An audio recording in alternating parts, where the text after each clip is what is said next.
African producer. Urudo rwedu baby atimbofa taramba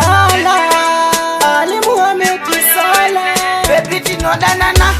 Urudo arutongwe nezvibhakera inzwai mai mwana Sandizvo iko kutsomana ndozvinoita kuti mumwaramwe Sandizvo iko kutsomana baby wangu waita zvakanaka ndiwe wandinoda mukadzi yakanaka ndiye wandinoda anondipa rudo rwakabaka ndiwe wandinoda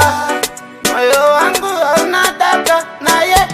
inzwa iyi Urudo harutongwe nezvibhakera inzwai mai mwana Sandizvo iko kutsomana ndozvinoita kuti mumwaramwe Sandizvo iko kutsomana ndagadzira sita ndotenda mazvita mutupo ndiani poti samaita rudo harusi rwemufirimu kana maputsu vana fandemu vana boika ngatingokopera India rudo harutongwe nezvibhakera inzwai mai mwana Sandizvo iko kutsomana ndozvinoita kuti mumwaramwe Sandizvo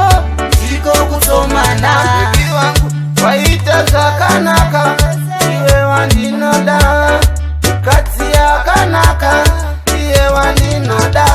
anondipa rudo rwakabaka ndiwe wandinoda moyo wangu haunadaka naye inzwa iyi rudo harutongwe nezvibhakera inzwai mai mwana Sandizvo iko kutsomana ndozvinoita kuti mumwaramwe Sandizvo iko kutsomana ndagadzira sita ndotenda mazvita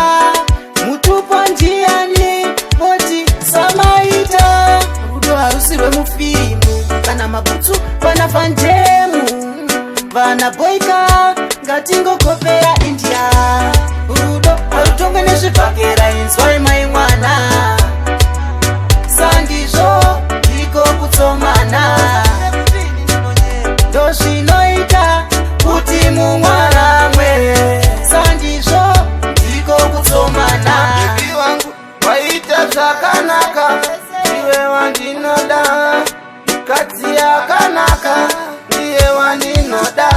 anondipa rudo rwakabaka ndiwe wandinoda moyo wangu haunadaka naye inzwa iyi